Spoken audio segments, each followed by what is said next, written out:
At the age of 31, I was a construction worker. During a job, my right hand was severely fractured due to my own mistake. I went through multiple surgeries. To relieve my pain, my doctor recommended that I take painkillers. Then I became dependent on painkillers, and to this day I still need them. It makes me feel satisfied. There was a time when I decided not to take painkillers. I felt like a drug addict rather than a person suffering from an illness. So, I found an over-the-counter painkiller.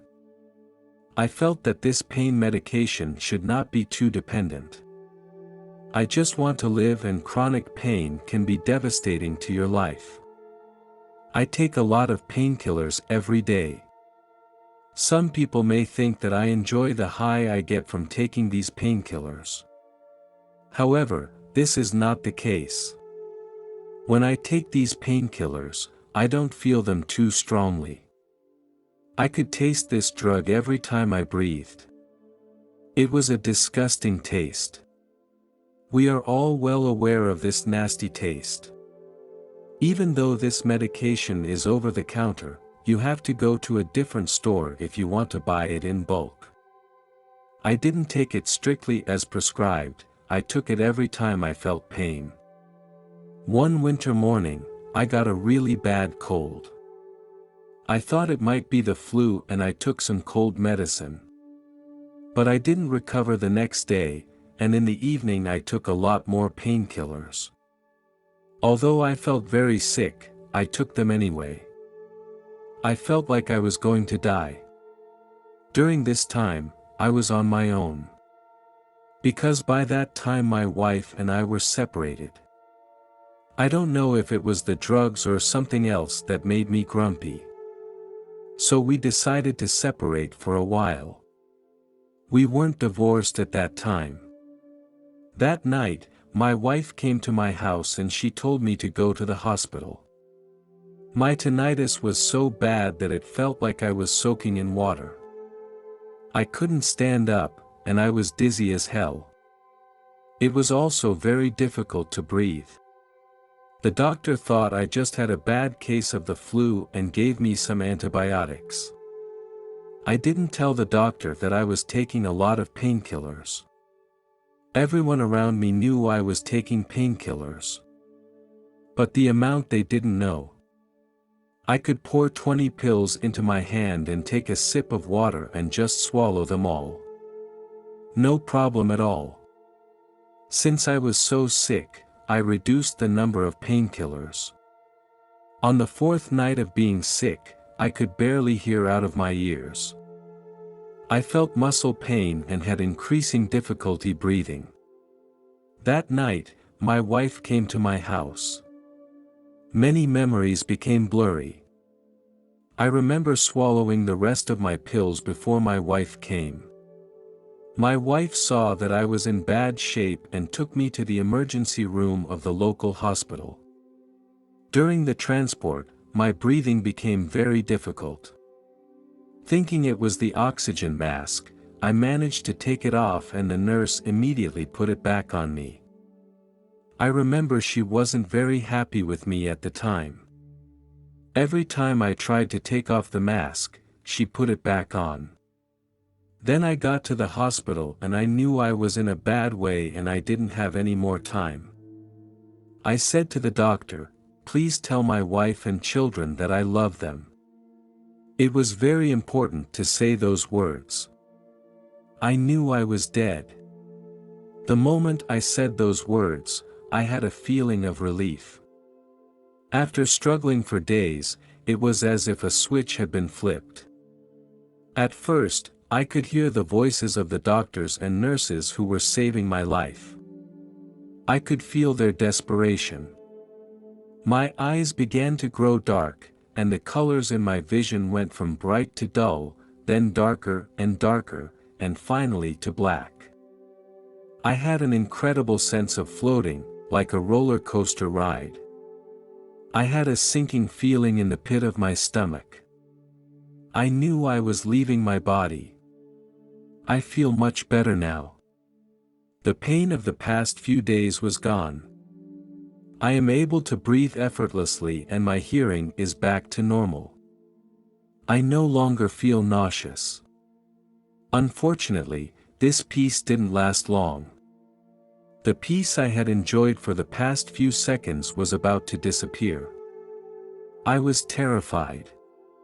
Imagine suddenly hearing a high-pitched scream in the silence of the night. Could this be my destination? Hell is real. It's full of filth and evil. And in a never-ending cycle, if snakes are the animal you fear most, then be prepared for it to crawl all over you and maybe even burrow into your skin. And it will never stop. As I crawled out of the darkness, I came to a red space. The red became deeper and deeper. Everything around me was red. Only the shades of color were different. I found myself standing on a red catwalk. Decay and stench were in every corner. There was no way for me to get out of here. I didn't see any life or plants. It seemed to me that this was a dead world. There was once life here, but it is long gone. There are remnants of trees and crumbling buildings. It resembled a post-war city. Then, I heard voices. I didn't hear the birds singing or the laughter of friends. What I heard was the wailing of pain, the screams of the tortured. All around me were such sounds. I believe I have not yet reached the deepest depths of hell. Now I was alone. The atmosphere is depressing. The smell of this wasteland is disgusting. It smells like death, like the smell from a rotting animal, like the smell of an old house basement. It made me want to vomit, and there was no place to escape. It was very hot and stuffy, similar to the feeling you get when you just turn on the oven. I started walking along the catwalk, trying to find the others. At the same time, I was terrified of who I might find. The screams of other souls could be heard, but no one could be seen. I walked to the end of the catwalk. Every step I took was hard. When I reached the end, below me were some monsters. They were terrible beasts. These monsters were born out of hell. They had a big mouth, big enough to swallow me whole. I could see their sharp teeth. It seemed like they were looking forward to my arrival. Countless eyes stared at me. As I gazed into these eyes, I felt fear. They are conscious, as if their food is my inner fear.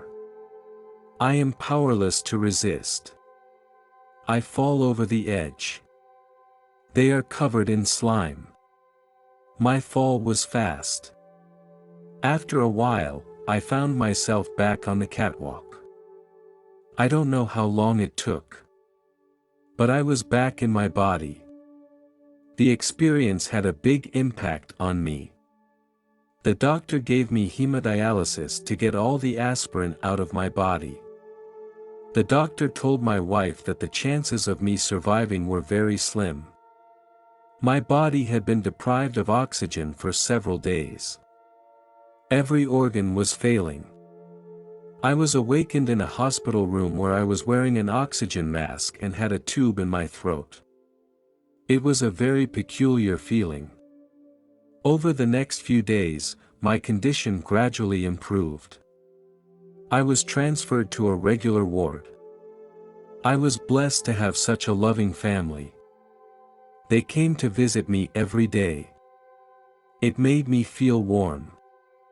A final reminder, hell is real. It is scarier than you can imagine.